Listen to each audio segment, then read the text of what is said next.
All right, we are back onto the into the heart of ice. Oh, I'm cold. I just ate some frozen fruit, and I'm very chilly. Maybe I'll turn the fan off. I don't know. So no road event or anything, as we are in linked scenarios. Scenario? Oh, okay. We do introduction A. There we go. We found it. Interesting that we've got different looking starting hexes. Okay, you know what? I'm going to put something on. I'm going to be super chilly. Alright, I feel absurd because I live in Texas and it's not that hot outside right now, but it's going to be 80, 90 degrees soon. But, you know, I was munching on frozen peaches and strawberries, pineapple, and mango. It's a really good bag from Costco. Anyway, on to the level.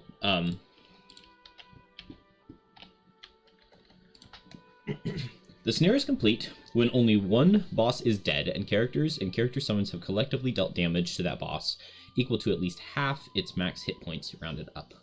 At the end of that round, if the Snow Dancer is dead, read 15.2, and that is who we will be killing.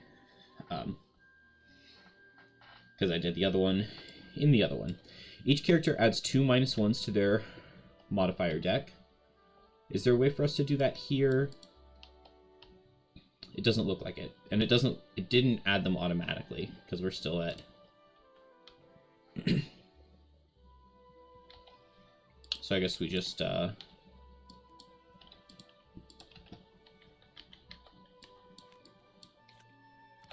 that'll work. Oop, make sure they all went in there. Alright, done.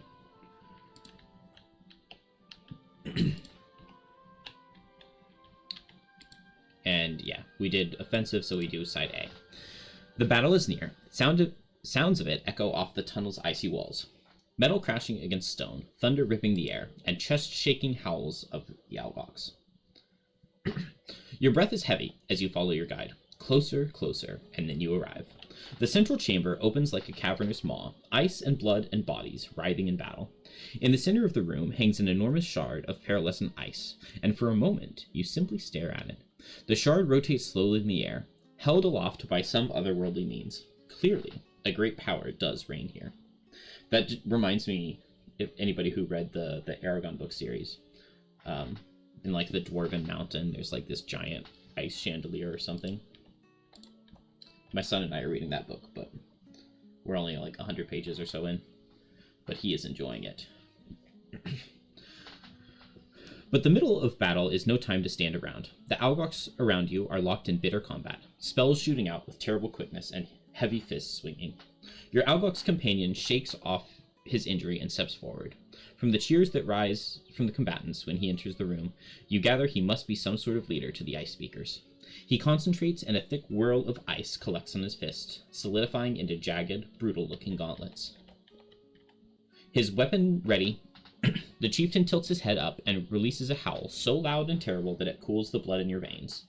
Another terrifying howl tears through the air in response, and from the other side of the chamber, a blistering bolt of blue energy shoots out and crashes against the wall next to you. It's the Snow Speaker chieftain, standing almost a head taller than even your enormous companion, and she's wielding the snow itself as a weapon.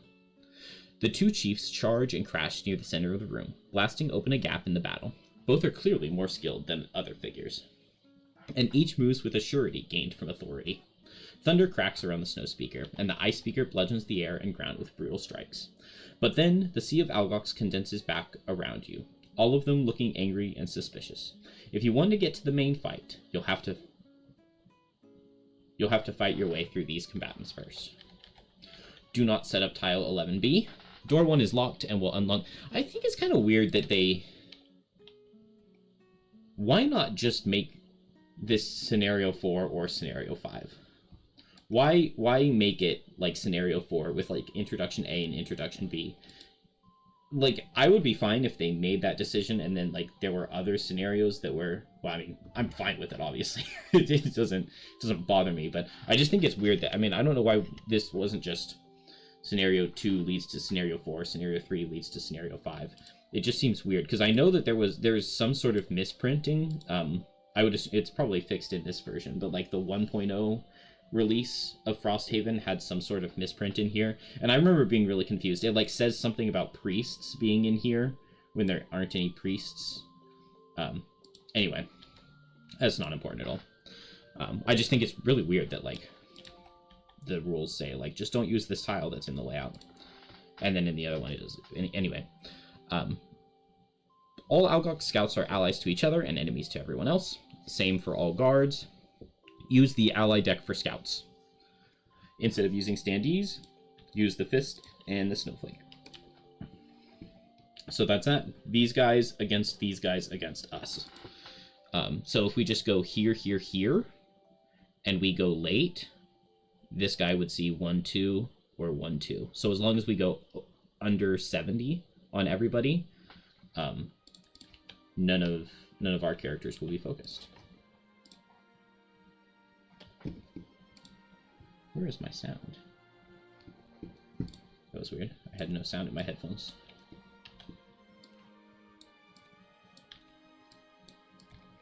I really appreciate that the characters fix themselves when they fall over and you pick them up.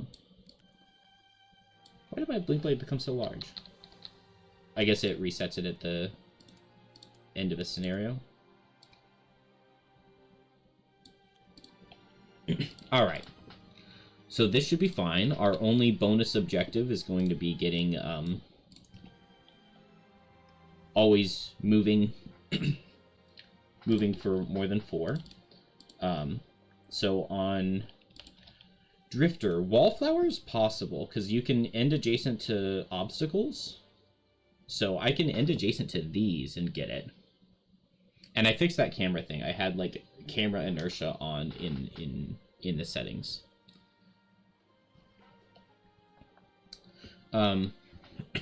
Remove a negative condition from yourself or an ally 2 or more times. 7 or fewer XP. 7 or fewer XP might be the easiest thing to do, because I'm not sure about, like, trying to get Wallflower, because there are several hexes that are not Wallflower. So I think we'll go for 7 or fewer XP, because we only get XP with ticks. We can make it a rather fast scenario where we only play 2. Am I missing cards? 1, 2, 3, 4, 5, 6, 7, 8, 9. Okay. I'm gonna pause and find my cards, because they're not right here.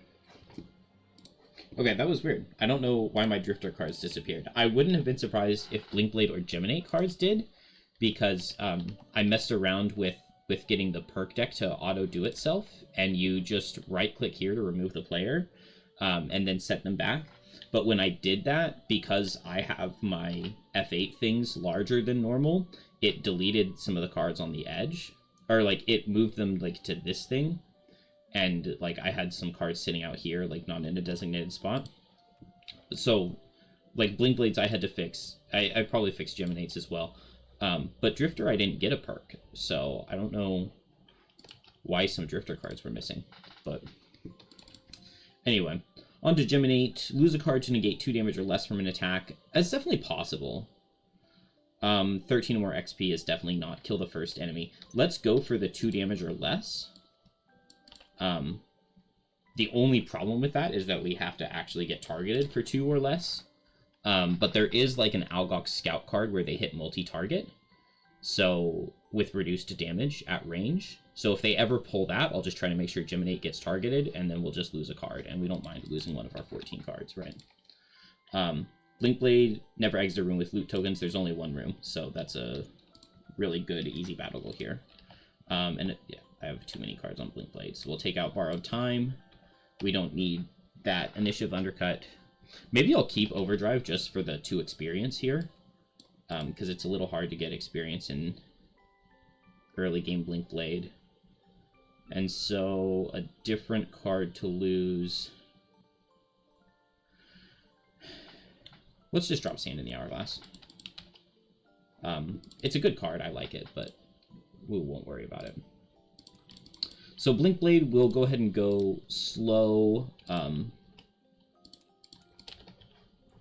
Go slow. Do I just want to Drive Recharge again? I kind of do. Maybe I'll just do Overdrive on turn 1.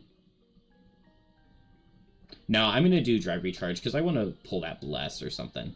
So we'll just move, and then I think I like Cascading Reaction on turn 2 here, so we'll do Kinetic Transfer to get a move 3 to try to get into position.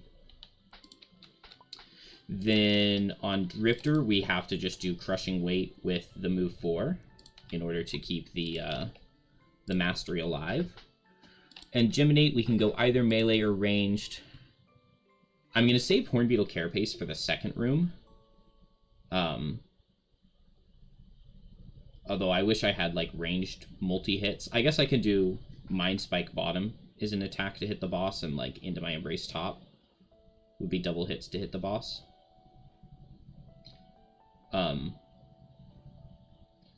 So Firefly Swarm I don't really hate here. Like, if Algok's Guard were to, like, come down here or something, I think I'll just lead off with a Firefly Swarm, and if we don't end up playing it, that's fine. And maybe we'll move and switch to melee, and then I can get, like, a good Hornet Stinger to get a lot of poison out. I think I like those ideas as a start. And we can... I don't have the player interface on blue. Start the round.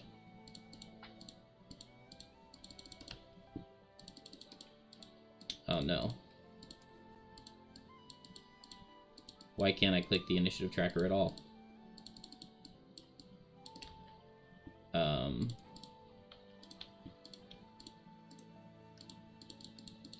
think I experienced this once before. That's okay, I guess we can just do it all down here. Oh, no, there was the camera lagging again. So, move and attack and strengthen, and then stand still and attack with poison on the scouts. Unfortunately, they're very slow. So, the guards go, this guy will just go here, and then they attack regular, so attack for 5, and it does 5, and then strengthen. Is it move regular? Let's move this over here since we can't use the initiative tracker. Move reduced 1. So move 3. 1, 2, 3. And he sees guy number 4 over guy number 5. Then attack for 5, and it's going to deal 7. And then attack for 5, and it's going to deal 5. And then Drifter.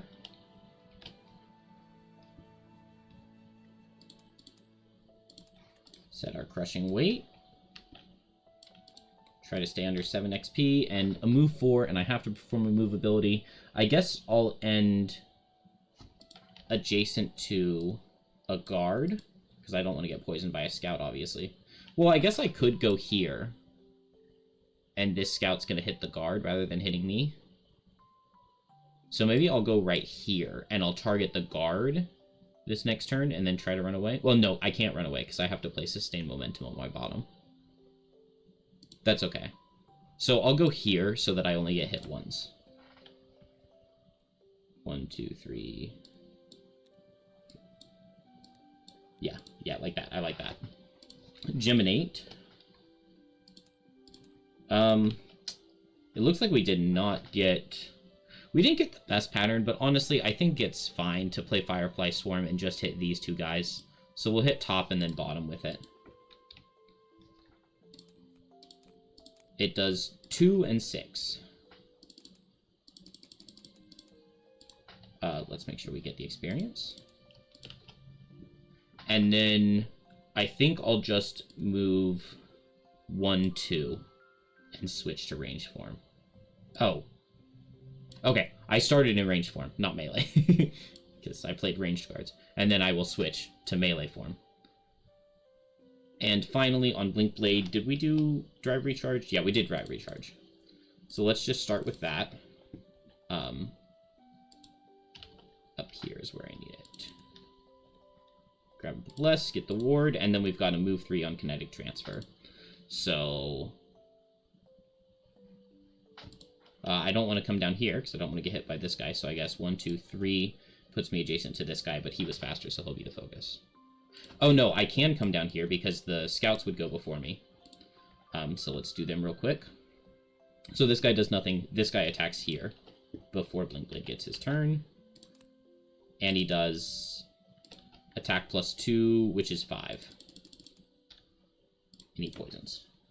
And then now Blinkblade takes his turn and goes here. And so I can do something like sap speed and hit both of these guys and then run away quickly. I wonder if the initiative tracker is going to work now.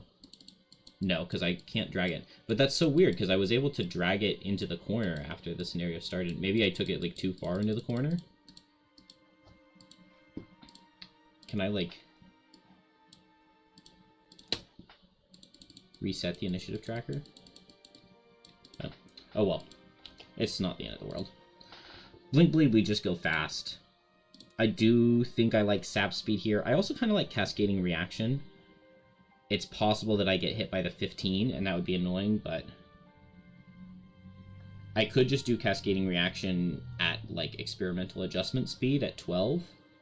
But I love the idea of being able to get off extra damage with temporal displacement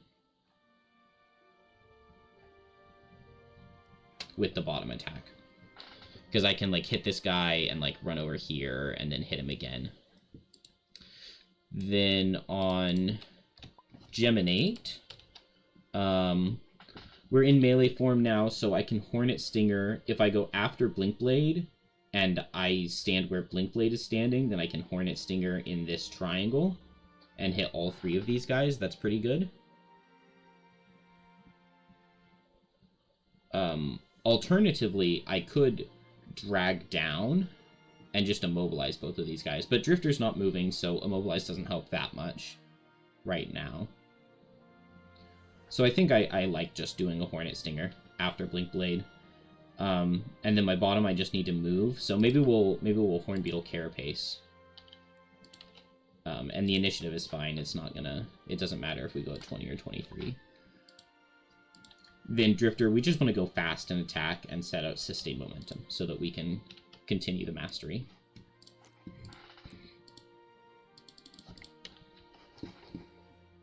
Okay, well, I tried saving and loading, and now I have this weird symbol on my shuffle things. Hopefully it's going to work correctly. But the initiative tracker works now.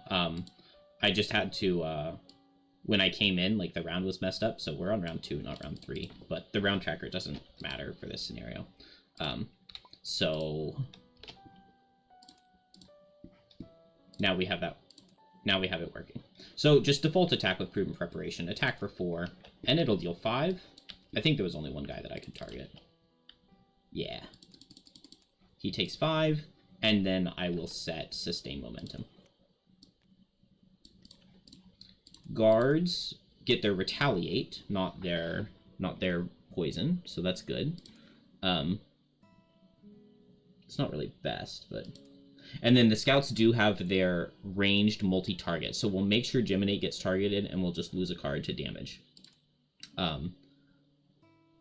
So guards next, and they just retaliate. And now Blinkblade. So that makes it a little annoying, because, like, do I want to take 4 retaliate with cascading reaction? I could just target scouts, but I want the damage on the guards the most. I think the first hit will target this scout down here. So, attack for 3. And it'll deal 5. And then move 3. No, not poison, wound.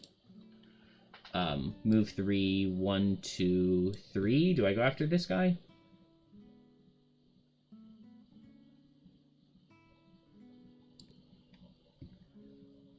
Let's just go after this guy. So it's basically just an attack for 2.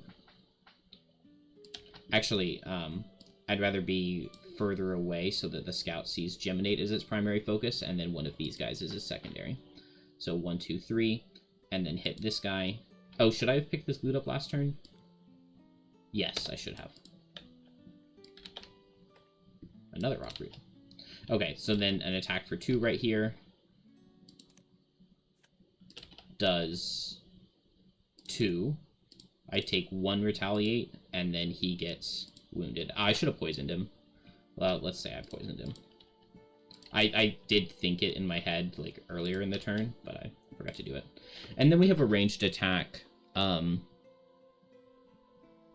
Let's go into the scout down here. And then maybe this will just do enough that... Okay, he takes 3 from the temporal displacement. It's not really enough to just let him die to the wound. But maybe I can just, like, run everybody up here, and the guards will finish him off or something. So that finished Blink Blade. Onto Gem. This is what I'm looking for. So I think it's just move 1, shield 1. Move 1, shield 1, and then attack all 3 of these guys. Oh, so Poison Dagger was almost completely useless. We do have Pierce. Ooh, but we take Retaliate on them, from them. So we would take 4 Retaliate. And that's not super ideal. I guess it's okay. It's fine. Move 1, shield 1. And then attack here, attack here, attack here. So 1, 2, and 1. It does 1, it does 3, and it misses. And then we get 2 more poisons, which I really wish I had dealt a little bit of damage into this guy. But that's okay. We didn't have to poison any allies. We switched to ranged form, and we have 1 shield for the round. And Gem is done. And onto scouts, finally. So this guy, he sees Algok's Guard as his primary focus. And then we can have this guard be his secondary. So it's attack for 3, attack for 3. Because you just get to pick anything for the secondary as long as it's in range. So this guy takes 4. And this guy takes 2. And then this guy is going to target the one adjacent to him at disadvantage. So that'll be attack for 3. And then attack for 1 into Geminate, because we have the shield. So disadvantage, and he does 2. And then into Geminate, we want to see a +1. We did see a +1, so that's 2 damage. And we will lose a card to not take 2 damage. And I feel like... maybe Drag Down is a fine card to lose. Or Scarab Flight. I don't feel like I need Scarab Flight. And so that is Mastery completed, Miser, and Layabout. Okay, so those will both wait until the end. And then finally, this guy. He attacks at disadvantage. Actually, you know what? I forgot about my chess piece. So the first guy attacked at disadvantage, but since it was a +2, it would do the same thing. And then now this attack is at disadvantage, and it does nothing. Because of my 1 shield. And we're all done. New turn. Round 3, not 4, but it's fine. Can I... Nice. Beautiful. Okay. Gem is in ranged form now, so it makes sense to just back up and hit. I need a really large movement to be able to get 4 or 5 range away. Which looks like that's not really going to be possible.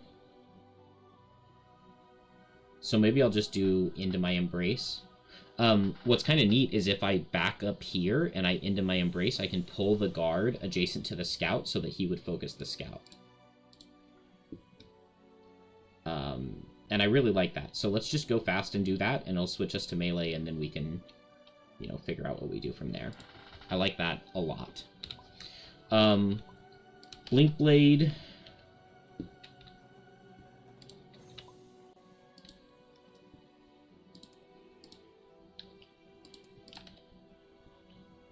Let's see. We could go for a sap speed. There's Twin Strike to just kind of spread around some damage. I kind of want this guard to, like, hit this scout hard one more time, and then the 2 scouts to kill the guard, so I think I'm just going to ignore this top half for now. And I like just moving here and hitting both of these guys with sap speed. I would want to go under 18, I think, because that's when Geminate's going to move and pull this guy away. So if we just go at 17, that works for me. And then Drifter, we just have to do either a move or an attack of 4 for this round. No problem. So we'll just go after everybody else. Maybe Draining Arrows bottom to get a tick back, and Bloodletting to attack and hit hard. Game just plays itself. So Blinkblade first. So we'll just move here, just a default move 2 with Power Leak, and then Sap Speed, attack for 3, advantage 4 on both of them. Because... So top, it does 8, and bottom, it does 8. My goodness. Okay, well that was a pretty successful turn. I guess now Geminate will just... what are the scouts doing? Okay, attacking with poison. So these guys will both hit this guy. So let's just have Geminate go after this scout. So I think we just move and then into my Embrace. I can't get far enough away to do Mind Spike. Mind Spike would actually be, like, kind of interesting. But I think we just 1, 2, and then attack this guy with Into My Embrace. And we can pull him into the guard if we don't get the kill. But we probably get the kill, right? -1 will kill. Yeah, we kill. And that will switch us to melee. And that's totally fine. On to Drifter. So let's Bloodletting first. We need anything but a miss to kill. As I was saying. Okay. It's fine. It's not the end of the world. I don't want to go up here because I don't want these guys to hit me. So what's this guy doing now? He's going to attack Blinkblade for 5. So as long as it doesn't crit, we're fine.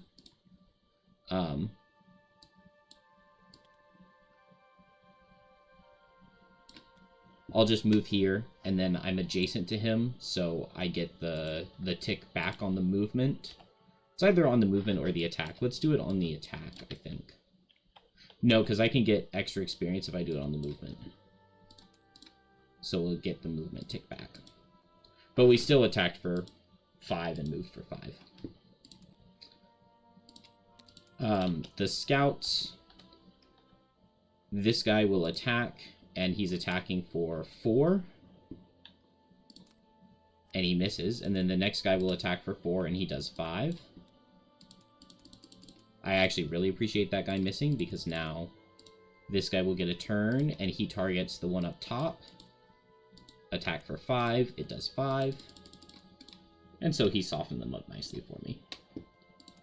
And then this guy's going to hit Blinkblade, and he is not going to crit. He does do 6. Which hurts. No, not me, him. Strengthened. And new turn.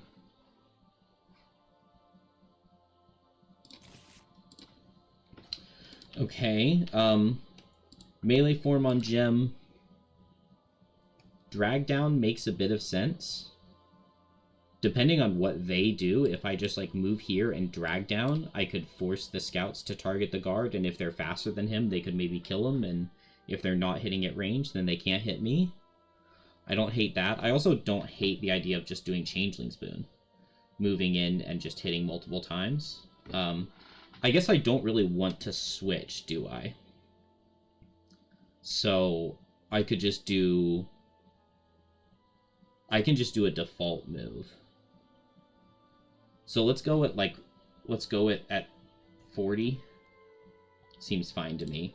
Move here, and we can just do attack 2, and you know, figure out who we need to target based off what cards are played.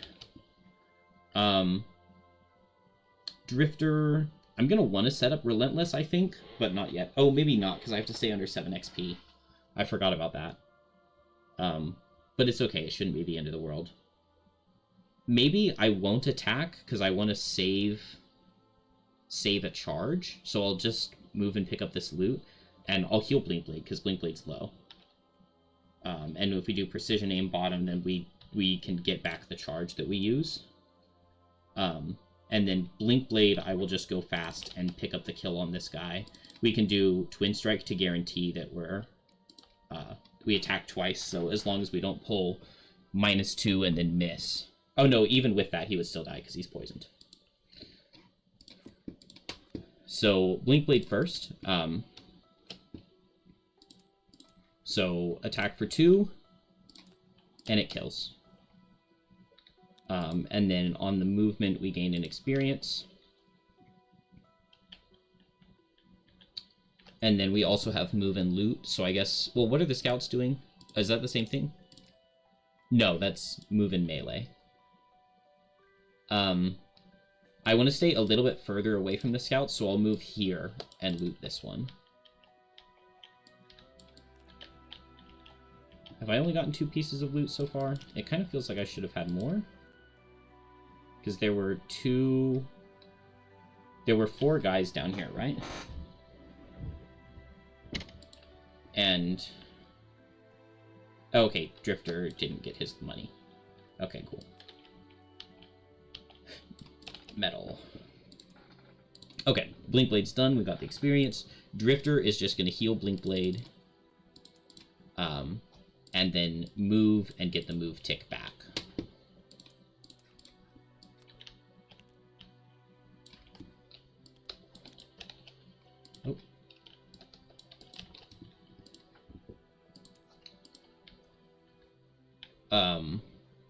The guard underspeeds me at 35. This is actually literally the card that I was thinking of that made me choose to go at 40 instead of 34. So, kind of interesting that worked out like that. So he'll just back off and he'll hit the scout here. Attack for 5 with strengthen, and he crits and kills. What a monster.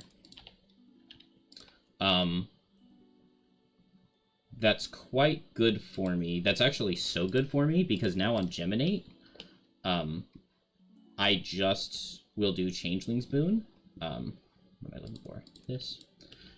So let's just move right here. The guard was faster, so he'll be the scout's focus. Actually, let's go here. And then I attack 2, attack 2. And I deal 4. He's no longer strengthened, and then the scout is just going to... Not ranged attack, melee attack. And he does 4. He kills. And just 1 guy left to deal with.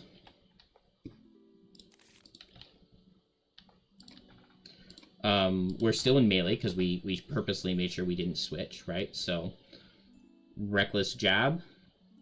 Go as fast as I can and do Reckless Jab. There are just no downsides to that.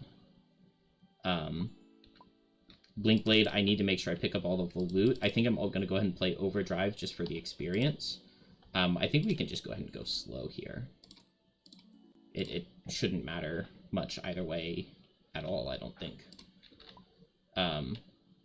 Oh, also, I think I was supposed to get 1 experience on my Sustained Momentum, because like I moved and then was able to get a tick back.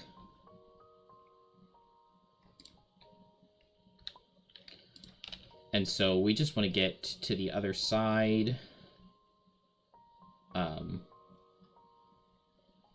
So I guess we'll just play this move and Relentless, and we can get a whole bunch of ticks back.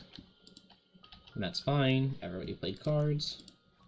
Geminate first, so let's poison and wound ourselves to Reckless Jab, and then we'll get rid of the poison and wound afterwards. And it kills. And so now I will pick up loot. Getting a call. Alright, I need to pick up Geminate's loot. I should not be deleting the loot piles as I go. That way I can verify it all at the end, but it's okay. Blinkblade, we went slow. Drifter, we're just moving, right? Move 4, heal 2, and then move 2 ticks backwards. So let's just move Crushing Weight backwards. And we'll take 1, 2, 3, 4. Blinkblade, we need to pick up loot, so we'll just move 2. And yeah, let's set Overdrive. Literally just for the experience. Because the scenario is pretty easy at this point. And Gem, we did not switch to ranged form, so we can't take one more turn here. So we'll just long rest. Blinkblade will long rest. And Drifter, I guess, just moves up to the door again.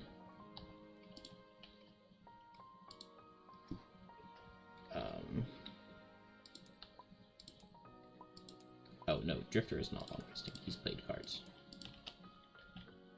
So we'll just move to the door. These characters get their heals. We use a sustained momentum. Refresh the items. Thank you so much to the person who told me to just press Q and E on these. Like, I knew that you could press those to rotate things. It just literally never occurred to me to do it for these. And we can end the round. So on Blinkblade, let's drop... I probably want to play Temporal Displacement on this next turn, because I can just loot the thing that's next to me and move towards the door. Maybe Sap Speed. Actually, I feel like I don't need Experimental Adjustment for anything. I don't need to go invisible, I don't need loot. I don't need to go, like, super fast. And then on Gem, we just want to be moving towards the door and play Hornbeetle Carapace, I think. So we'll be in melee form. I've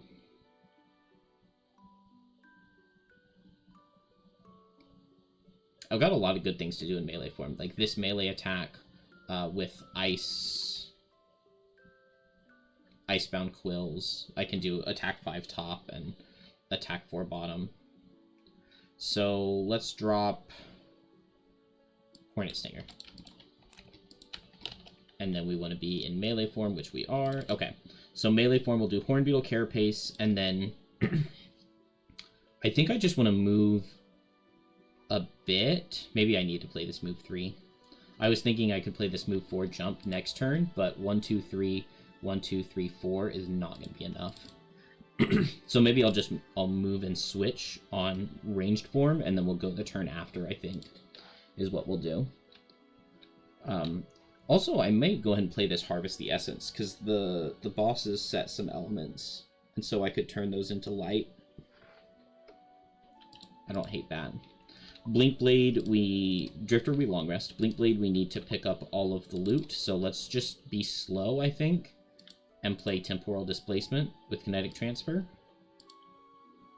We can afford to go fast because we're taking 2 turns before we go, right? So we'll do Temporal Displacement and then just move to the door.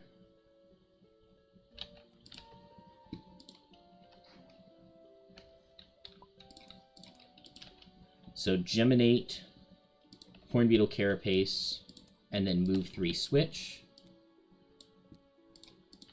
Blinkblade, 1 piece of loot, and then how much move did I play? Move 5. 1, 2, 3, 4, 5. And then Drifter long rest.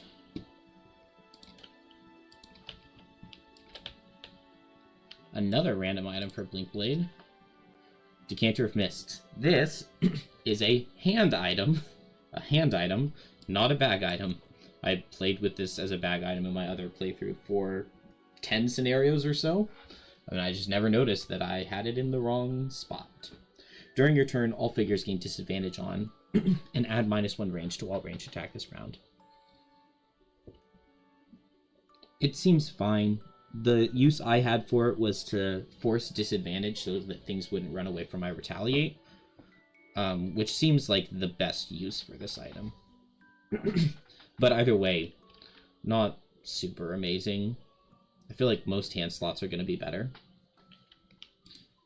But, I mean, if you can use it to dodge an attack or two, it's pretty decent. And new turn. So, I'm kind of on pace to gain 7 or fewer. Let's see. If I move once, I can move twice and only gain 1 experience. And I can do 1, 2, 3 attacks. So 2 moves and 3 attacks without moving any ticks back or anything. And that'll put me exactly at 7 XP. So I don't want to worry about ticks coming back or anything, so we'll just drop Draining Arrows. And... wait, what? Okay. I must have just... I ended my turn on this loot, on Blink Blade, so I must have not grabbed the thing. Let's see, we have 2, 3, 4, 5, and then 6 with the item, and there were 7 enemies, so I am missing 1 loot. And it's a corpse cap. Very nice. So we go slow here, and we're just setting things up. I wish I could set Relentless, because that Retaliate would be nice, but it would make me lose my battle goal. So I'm not going to do that. I'm just going to... I guess I'll just heal Blink Blade. Although I like No Remorse bottom. I can heal Blink Blade with Prudent Preparation. And then just do nothing with my top. Blink Blade, we're just going to stand here, so Power League Sap Speed I think is good. And Geminate, we're in ranged form, we want to get closer and switch. So Selfless Offering and Harvest the Essence. Drifter heals Blink Blade. Blink Blade went slow to get a token. Geminate moves 1, 2, 3, and will Harvest the Essence. Is that my first? It might be my first. My first loot, or experience. Second. Either way. We're in melee mode now, so we can play the move 4 jump loss. I really need more movement on Geminate. Blink Blade's just doing nothing, and we're done.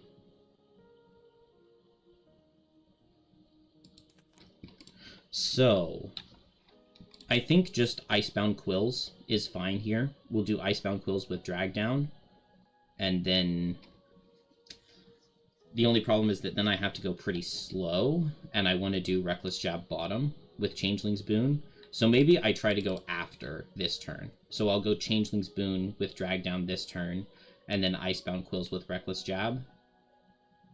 And then I think I'm exhausted at that point. But the scenario will probably be over.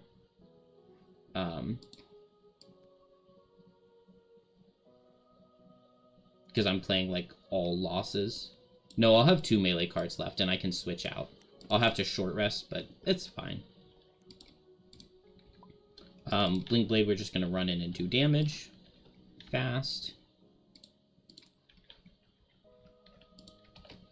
And then on Drifter, we'll just run in and do damage. No Remorse, Vile Assault, just hit as hard as possible. I guess that uses all of my crushing weight, doesn't it? But if I move my crushing weight back, so if I move it 1, 2, 3 ticks, I can move it back 1, and then I can hit again and not get any XP. So I can do Precision Aim bottom to move it forward, and then like Fortitude top or something. So I can do more attacks. So I should have saved the move 3, but it's fine. We can start round. So Drifter first. So we'll do No Remorse Lost, move 5, and we'll just do 1 movement because we don't need to do the other one. Move 5 and then attack 5.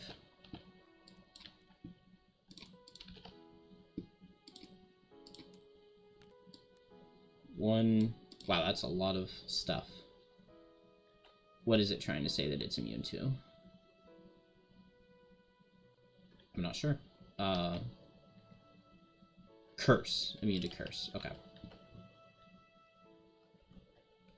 So cannot be poisoned, cannot be wounded, cannot be disarmed, cursed, or stunned. But it's fine. Archer. Oh, because there are archers on the other side. I guess both bosses use the same boss special. I'm not super sure about it. It's probably in the special rules, which we should read now.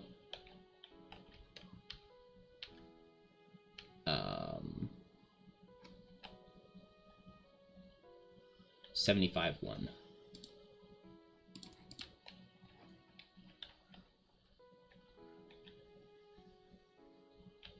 Okay, so we read this part.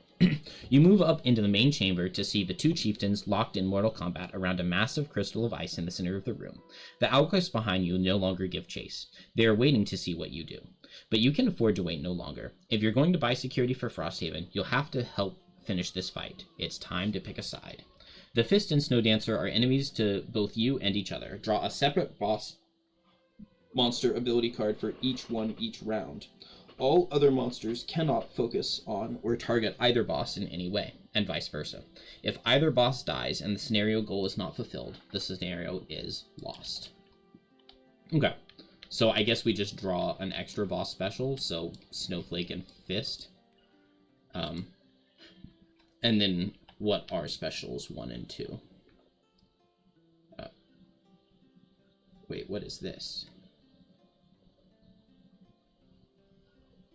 Oh, okay. These are specials 1 and these are special 2. Got it. So move, attack with reduced damage in a circle pattern, and stand still, attack with extra damage on multi-target. And on this guy, special 1, the slow one is attack extra hard and stun. The fast one is shield, move, and attack extra targets. And so we said Snowflake was 1 and Fist was 2.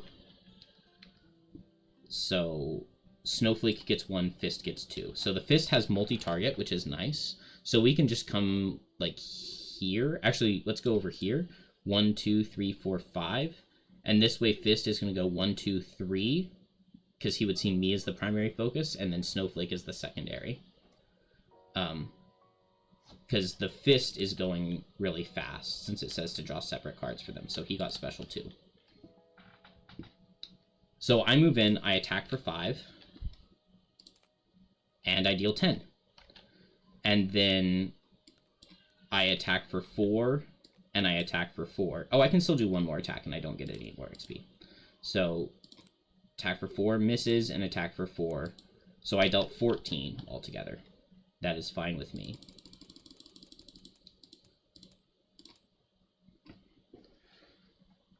So down to 37, but she's immune to all negative conditions, so just ignore those. Both of those are lost, and we've got one attack left before we lose the battle goal. Fist is next, doing his special 2. So he'll walk up here, and he'll hit me, and then the Snowflake.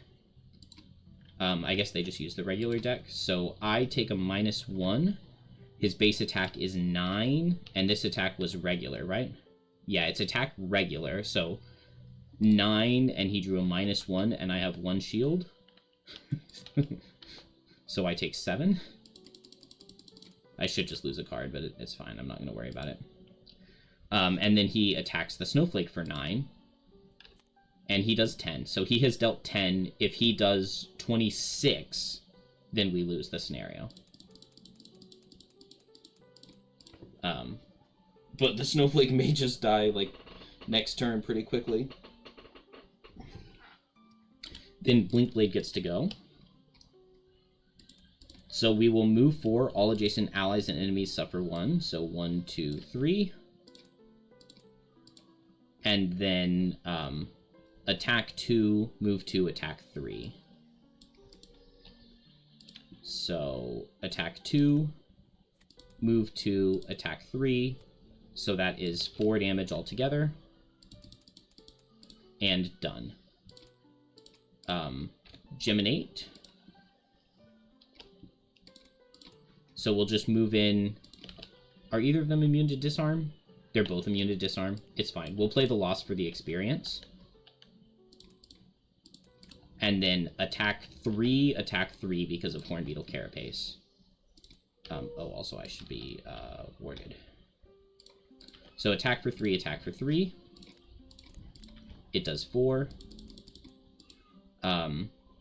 And And let's see, he dealt 10 of his 25, so as long as I deal 3 more damage to her, I win. I do not meet the lose condition. And, oh, Snowflake. So she can hit all of us, can't she?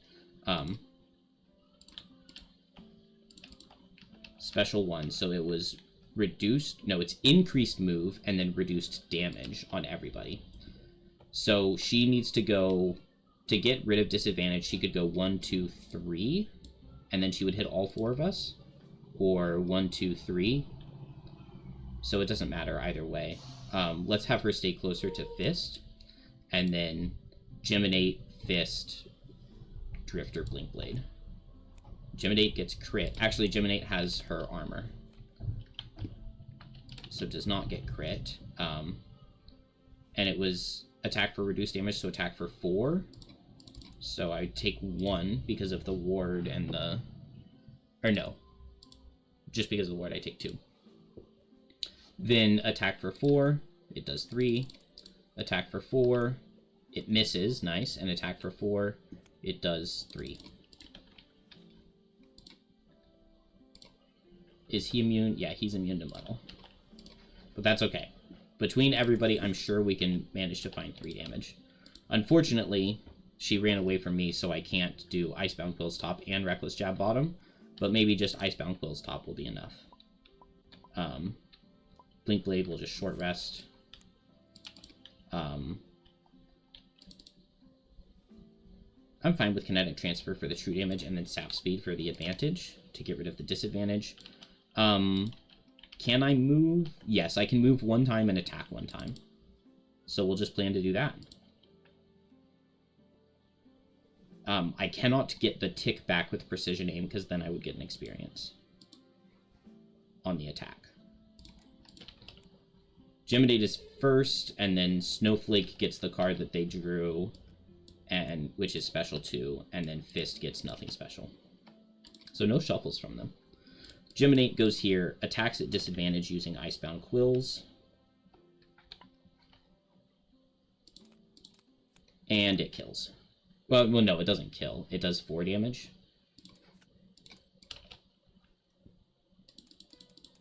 Oh, actually... Did either of them set ice? No, neither of them set ice last turn. Okay, well now, even if the Fist does the remaining 14 damage to Snowflake, he still dealt less than half. And then now it is Snowflake, so this is special 2, so she attacks for extra damage on 2 targets. So first into Geminate, attack for 6, and it misses. And then into Fist, attack for 6, and it does 5. And then Fist got his nothing special, which is like 36 or something. So Drifter is next, and we'll go 1, 2, 3. So no more moves, and then attack for 5 at disadvantage. And it does 4. Then I cannot do any more attacks with Drifter, but it's fine. I think Blink Blade is next. 1, 2, 3, 4. And then both of these guys suffer 1 with Kinetic Transfer. And then attack at advantage, but I'm muddled, so it's neutral. But it still does 4 damage. This is my final fast turn, and then the boss just does his nothing special. So he'll walk up and he'll hit Geminate. Oh, I need to get this chest. I did not even... Oh, dang it. 1, 2, 3, 4, 5. I cannot get there on Blink Blade. And I can't move on Drifter. And Geminate has... well, that's awkward. Okay. He'll move up and attack, and Geminate loses a card. And new round. I guess we'll just short rest because we have to be in melee form. We want to lose a different card. because this is the move and switch, which we pretty much need to be moving and switching. I did not add the Horn Beetle Carapace, but it was a melee attack, so it only did +1. 1, 2, 3, 4, 5, 6. Dang, there's just no way to get there. Because I have to go slow on Blink Blade, and even if I play like Power Leak Lost, that's only a move 3 while slow. And then if I play a move top, I only have a move 1. Temporal Displacement to the loot isn't enough because I would go 1, 2, 3.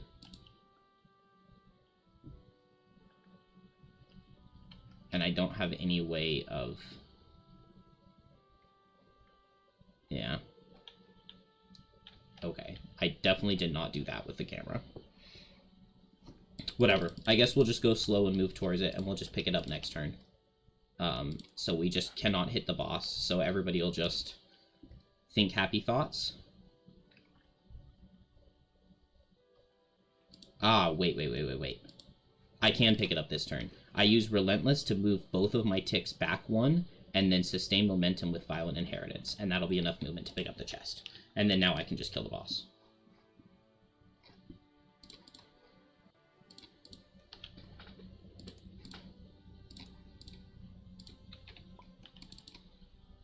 We're melee. So, Geminate is first, so let's just attack the boss. We'll Poison Wound ourselves, attack the boss for 5, and I believe that kills. And then I'll get rid of the Poison and Wound on myself, and move 3. Yeah, that does kill the boss, so let's just pick up her loot.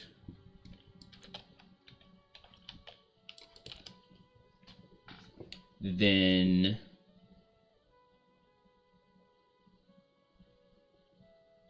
Drifters before Fist. Oh, wait. I have to draw a second card for Fist, right? And there's a chance that he could be stunning. Oh, but the stun is slow, right?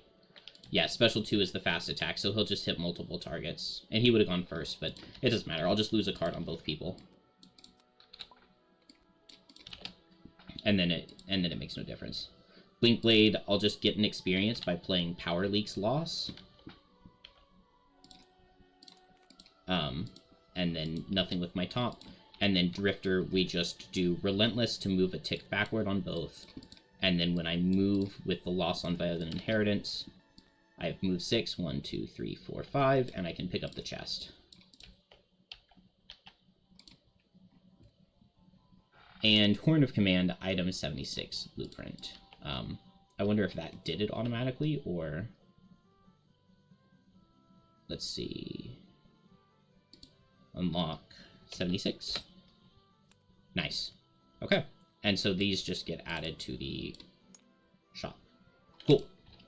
Easy peasy.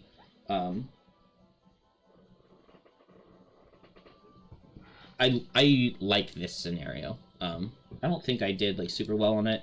Also, it like is really throwing me off to have the lower quality cards. So I think I'm just gonna every time take the 10 minutes or so to like reset up everything and redo all my cameras. I'll probably get pretty efficient at it eventually.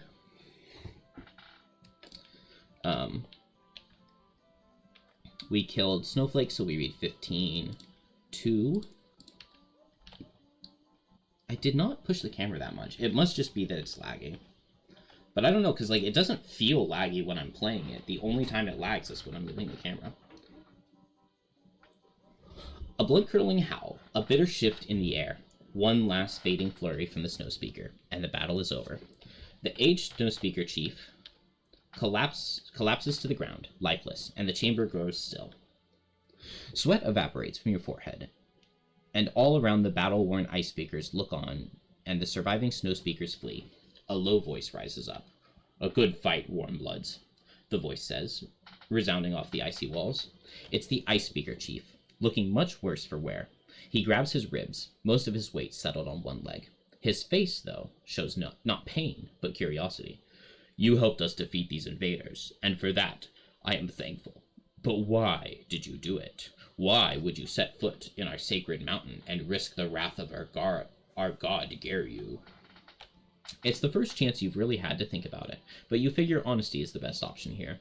You explain that you've been sent from Frosthaven on a mission to secure the town's safety, and that you'd hoped by fighting in the battle you might forge some sort of treaty with the tribe. No, Chief Elland, the humans defiled the sacred clearing. One of the Algox roars, incredulous. These are their strongest warriors, shouts a priest. We can kill them easily. Garyu has brought them to us to help defend our home. Ellen shouts back to his surviving kin. To kill them now would go against his will. In return for their aid, we will allow their town to stand. For now. At this proclamation, the entire mountain rumbles, and fear crosses Ellen's face. They are at the summit! An Algox scout rushes into the cavern in a pure panic.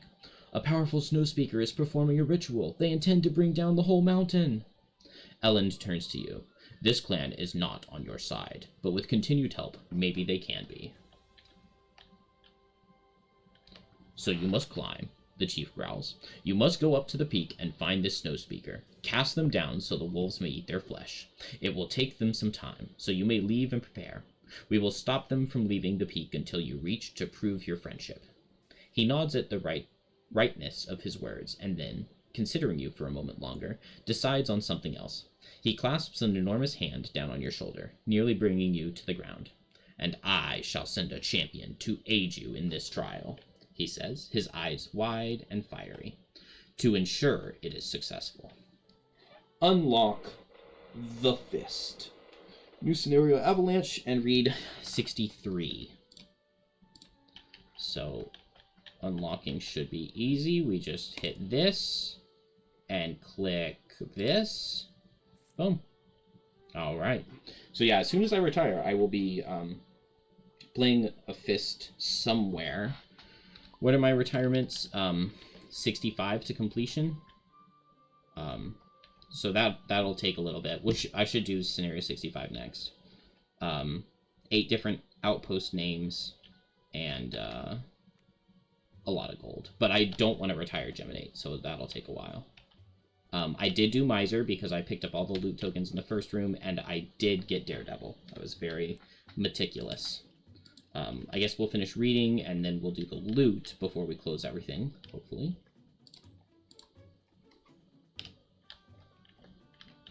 Finished with the Algox Mountain, you head back to Frosthaven to plan your next move.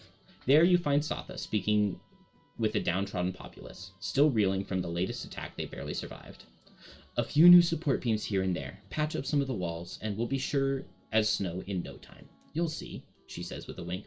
No frost or fire in the world will keep us down for long. Her enthusiasm is met with minimal recognition as the residents continue to sift through the rubble. You grab the mayor long enough to make a report of your time with the Algox. The sea have mercy, she snorts, slightly surprised. This internal struggle with the Algox explains a lot, but at least it sounds like you've made strong progress towards getting at least one group to stop attacking us, so that's something. We've had some troubling developments of our own while you've been gone, the mayor continues. Some of the watchmen have reported lurkers, of all things, on the outskirts of the territory. I reckon, since you made it back safely to town, you might go and check on those damned crabs for me. Better to get a handle on them before they show up at our door. She punches you on the arm, and then begins to walk away. Oh, actually, she stops and turns back. There was one more thing. A scouting party came back recently and reported seeing some strange metal constructs marching through the wastes. The scouts tracked them to the east through the Whitefire Woods, and then into some frozen valley, but couldn't follow beyond that. So you might as well have a look at that too. Scenario 8. You rub some of your bruises from the Algox altercation and nod. Good, Satha chirps. And while you're doing that, we'll keep rebuilding the town. I'm sure you can already tell, but the north isn't exactly hospitable, so we need to get Frosthaven back on its feet as soon as we can. That means we need all the resources we can find. So while you're out there, see if you can collect some lumber, metal, and hides to help out. Sea willing, we'll be able to rebuild this outpost before winter, because if we don't, then there's no hope for any of us. 1 morale, 1 prosperity. Now, did that get added automatically? No. So 1 prosperity, 1 morale. 1 inspiration. Actually, we need 2 inspiration, right? Because we got 1 from a road event, 1 from scenario 1, 1 from scenario 2, 1 from scenario 3, and 1 from a road event.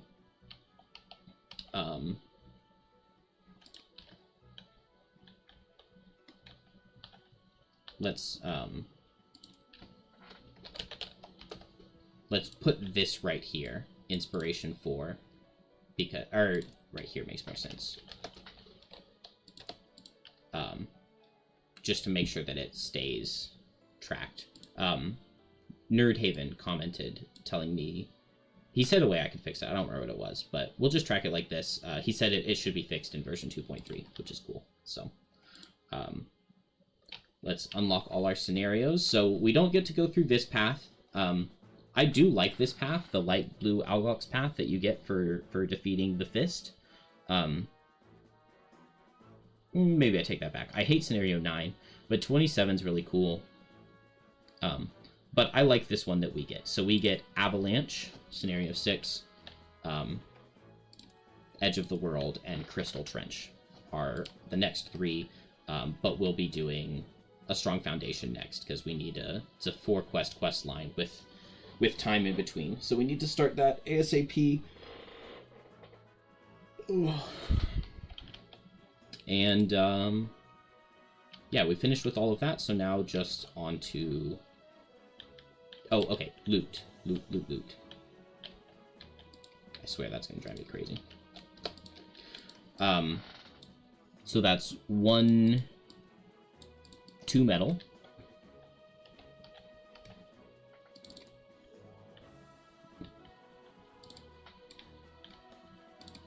I really thought I picked up more loot than that, but that's okay. A corpse cap, 3 gold, and a rock root. And then 1 wood, 1 metal.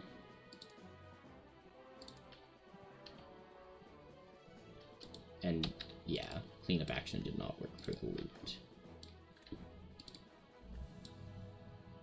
Oh, I don't have to do anything with the loot, because I can just... Not that, this. Scenario 1. Oh, now it's going to add the inspiration. That's okay. We have our note written. The 1 inspiration is probably going to go away. I don't know. We'll see when it happens. And then now we can delete the map.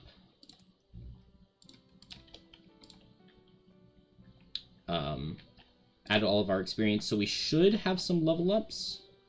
Yes, leveled up on Drifter and on Blinkblade. Wow. In the speed run, I never have leveled up at this point on Blinkblade. I'm normally like 40 XP. So we'll level up on everybody. But first, we don't need the picture-in-picture anymore. So back to town. I promise I'm not doing that with the camera. Okay, I can get some... So let's go a more top-down angle and get some cameras over here. So this, I think I normally use 9. Or I already have... Yeah, I'm using all of the cameras, 1 through 9 right now. So I guess I'll put this as 0. I was wanting to get road events, but I mean, road events are right above this. Actually, we can do it like this for camera 9. Or maybe just... like this, and then we've got everything in camera 9. That works for me. Camera 10 can be the alchemy chart.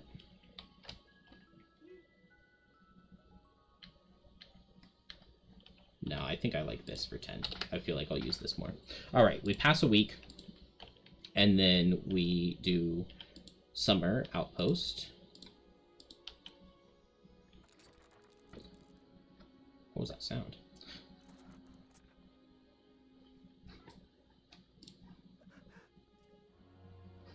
Okay. A group of soldiers bearing White Oak's insignia ride into Frosthaven on horseback. They drag a half-dozen sorry-looking men connected by a long chain. One of the soldiers drops from his horse, handing the reins to a waiting town guardsman. "Where's Mayor Grimlow?" Sotha greets the soldiers. "Dead. Algox's fist, or maybe it was the spear holes. Either way, I'm in charge now." The soldier grunts, sizing up the new mayor. New contingent of prisoners. Thieves. Grifters, mostly. Sotha folds her arms. We're not a prison. The people here stay here by choice, and we don't have room for layabouts.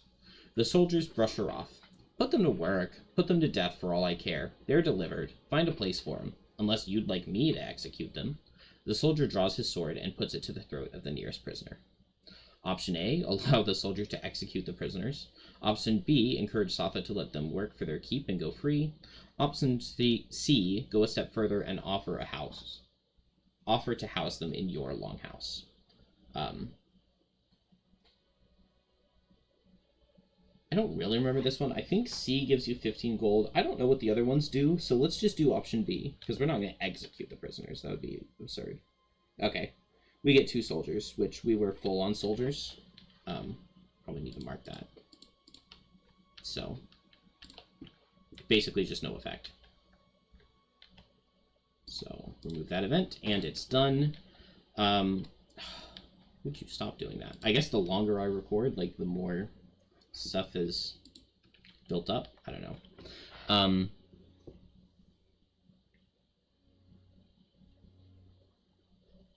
What on earth is step 3 of the outpost phase? I should know this. Building. Or not building phase, daytime phase, that's what it's called. But we don't have any daytime stuff to do. And so now we have downtime. So herbs, we have arrowvine, rockroot, corpse cap. And we've got quite a lot of all of them. So what can we get from that? Arrowvine, corpse cap. I actually don't remember right now. Arrowvine, rockroot is health potion, I think. And then corpse cap, rockroot is renewing potion. No. It's rockroot, snow thistle's renewing potion. We didn't get any snow thistle in scenario 1.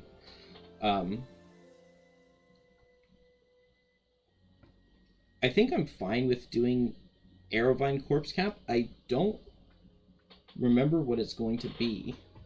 But this whole top row are potions that were in Gloomhaven, right?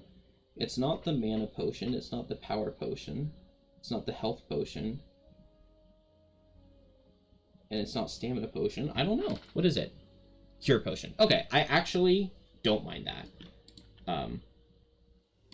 I know cure potion is not fondly looked upon, but I quite like it.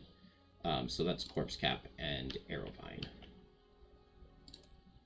I kind of do think I would have had other better uses for a corpse cap, but that's fine. I'll take a cure potion. Of course, that's the one that I forgot from Gloomhaven that did exist in the game. So, where are we putting this? Maybe Geminate, because we give ourselves negative conditions. I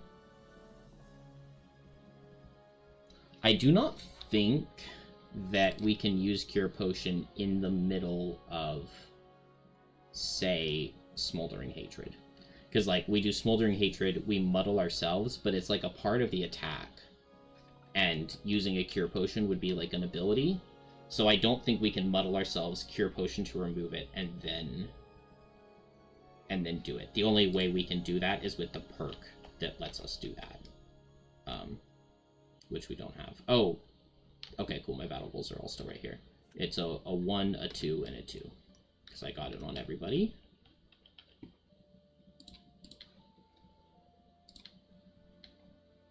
No, this is supposed to be a 2. Anyway. Cure Potion is still pretty good. Like, I could use it to get rid of the self-brittle. If I've already done, like, Reckless Jab in the rest cycle, and so I don't have Amulet of Life, Cure Potion to get rid of the self-brittle. It actually also seems pretty nice just if I get immobilized or something, and I can't move away to get an exact range, then Cure Potion can fix that. So, I think Geminate is definitely a class that it makes sense.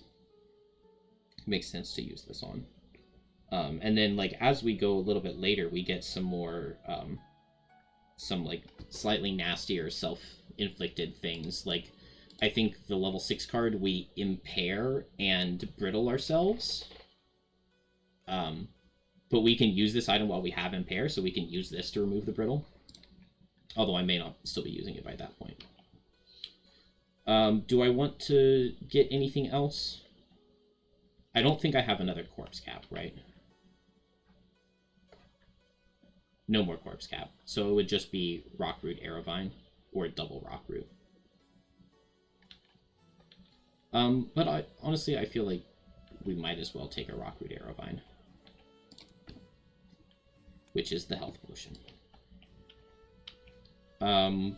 Give that to Blinkblade, because Drifter has plenty of self-healing as is, right? So Blinkblade also has quite a bit of self-healing, but I feel like Blinkblade might be more likely to be in a position to need it. And then when it comes to buying items, can I get some armor on Drifter? Yes, I can. I've got metal. I'm not nearly as organized with everything being laid out like this. Very much used to it being different. All right. Here we go. Crude hide armor for Drifter. Oh, I need to... Oh, I mean, this says it's no copyright. We auto-played into another thing, but it's... Okay, it says no copyright, so I'll just leave it on. And if the end gets muted, then whatever, right? So we need... Oh, this is hide, not metal. And I have no hide. Well, never mind. Some of the better armors cost some metal. That is frustrating. I guess I could just grab a crude shield. I was saying that I wanted one, and when we go into the lurker line, a crude shield will be good. What about on Blinkblade? No, I don't think we can get anything there. And probably similar for Geminate. No hide on anybody. Where is all of the hide? It's not like the best resource, but it can be pretty important. I mean, flexible slippers are always nice. I want this armor. Crude boots would be good for Geminate for now. Okay, I unpaused it. It's just not...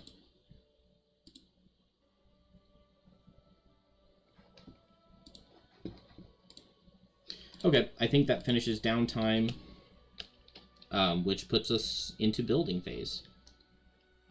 So I guess maybe we go for Hunting Lodge since we didn't have any of that stuff.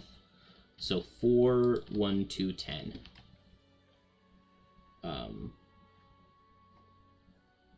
Okay. So we'll do 2, 2, 1, then 2 inspiration instead of hide, and 10 gold. So let's do 5 and 5.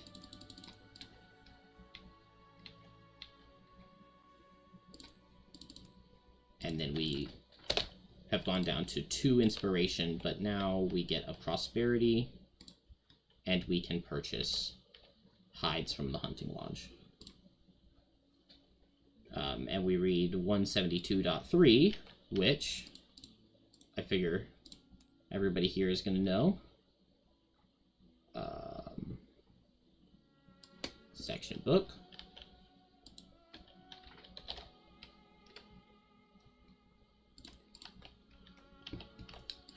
With a fire roaring in the background, the finished hunting lodge is the perfect location to exchange tales of narrow escapes from polar bears, as well as provide hides for Frosthaven. You encounter all sorts of patrons whose rugged appearance often belie a certain gruff kindness. One of those patrons is a Vermling trapper, who sits nearest the fire and away from the crowd, a square hat shadowing their eyes. Sitting beside their wares of luxurious exotic furs, they are currently absorbed in constructing an intricate snare. I read it as stare at first, and I was confused. When you ask them to explain their process, they warm up to you. Much of my time is spent not in action, but in observation. It's a matter of understanding the animals, their habits. If you're truly interested, perhaps I can show you sometime. You readily agree, happy for the company. Unlock the trap. I'll be interested to play trap again. I probably won't play it immediately. I'm a little bit more interested in playing Bone Shaper or Banner Spear than trap again. But I do want to like review. I'm not going to do it right now, but I want to look at like the other trap cards that I didn't take on level up, because the ones I took were so strong, and now I want to look at it. I mean, at this point, we're just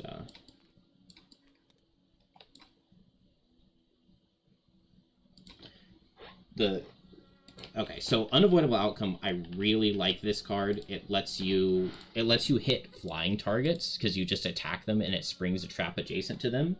And then same thing with the bottom, right? You can set this bottom before you go into a room, or you can use this bottom to make enemies pop your stun traps, but then it springs on their turn, so they get 2 turns of stun instead of 1 turn of stun. So I just love Unavoidable Outcome. I feel like that's what I'd be taking again. I just had so many uses for like making a trap, or like combining traps, making it closer to something, and then hitting them with Unavoidable Outcome to make them take a lot of damage. Path of Pain, I can see being really good. Attack 3 push. For each trap the target springs, add +2 push. I mean, you can just push something for infinity. Like, it would not be that difficult to get push 6.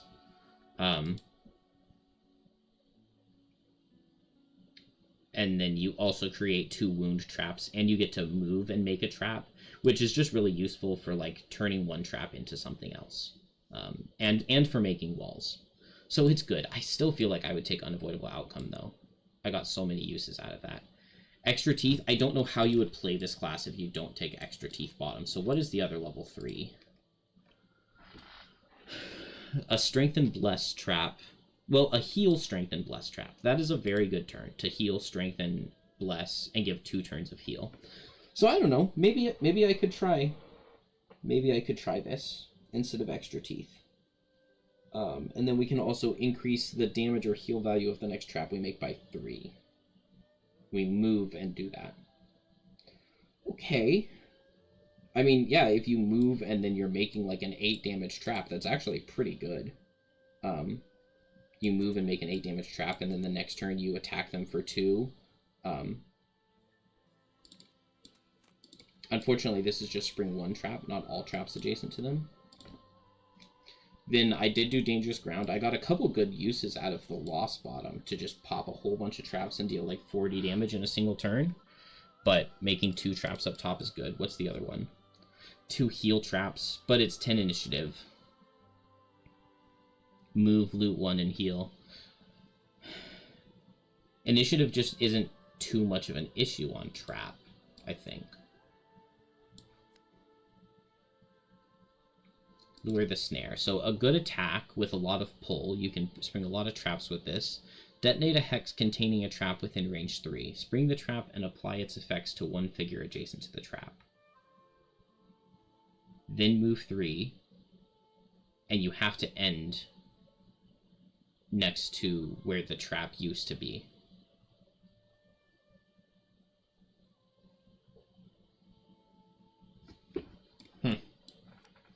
Proficient Hunter is just so good. Because, like, not only is this, like, 2 damage every single round for the entire scenario, even on long rest rounds, but, like, well, I mean, that's basically all it is, right? But it's 2 damage every single turn, no matter what. And like, it's true damage. The damage will never miss. I guess it could miss with like Dismantle. Persistent Pitfalls, make a stun trap at 13 speed. Like, you just have Unavoidable Outcome set. I guess like the bottom of Path of Pain though you could use to make a trap and then turn it into a 6 damage stun trap. But then it's an 8 damage stun trap if you've just set the top of Proficient Hunter. I actually really never played this bottom, which seems crazy because it should be really good. Immediately after any trap with a damage value of 2 or more is sprung this round and its effects are applied, create a trap that has half the damage value and all conditions of the sprung trap in the empty hex nearest the sprung trap. So, like, you play this and then you pull with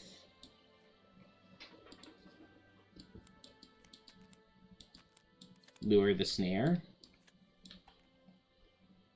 Yeah, immediately after it's sprung, you make another trap. So you could pull them through the same trap 3 times. So that would be a really, really, really good combo. But for that, you definitely want extra teeth. So that you can make, like, a huge trap. Place it, go slow, make a huge trap, place it away from you, then do persistent pitfalls and pull with Lure the Snare. I don't know. Grasping Hazards does seem fun to play. Make all of those conditions on a single trap. Oh, but Foxhole is just so stupidly busted because you turn 1 trap into 2. It seems really hard to not take Foxhole. Maybe I'd take both at level 8, because neither of these are... Regenerate Ward Traps, like, okay, but, like, 1 health, eh. Also, like, gaining Regenerate during your turn means you don't get the Regenerate right then, and Push is not as good as Pull for Trap. Designate an empty hex within 4. Yeah, this is like the snow... Not, what am I trying to say? The Spellweaver. The Spellweaver's Impaling Eruption, but with traps. Kind of interesting to make a bunch of them. I think I had more uses out of the Spike Strip bottom, because I could make a bunch of traps with it, and then use that for the level 9 card. What's the other level 9 card? Once during each round, during one of your move abilities, create a 3 damage trap in 1 empty hex you leave. So if you have both Persistence, then you can make a 5 damage trap every turn just by moving. It's kind of absurd. Designate all traps within range 3, move 4, regardless of your line of sight, relocate any number of designated traps to adjacent empty hexes. Seems a little bit weaker than Mother of All Traps. Okay, well, I don't know. I want to play Trap again, but I feel like I would just be doing most all the exact same stuff I did before. I am a little bit interested in that level 3 card that lets me make strength and less heal traps. Because, like, we already can make a Bless Trap with the bottom of the stun loss. And so, if I make, like... Well, I mean, I guess it's just 2 Blesses per rest cycle, but then you're going to want a Stamina Potion since you're a 9-card class, so that could be 3 Blesses in the first rest cycle, and then give those to, like, a Snowflake or an Astral or a Drifter or a Deathwalker. That could be pretty good. Okay, we are donezo. Yeah, I think that was everything. I don't think I forgot anything. I paid the 10 gold. We built the building. That's the last phase. We're going to 65 next time. Done.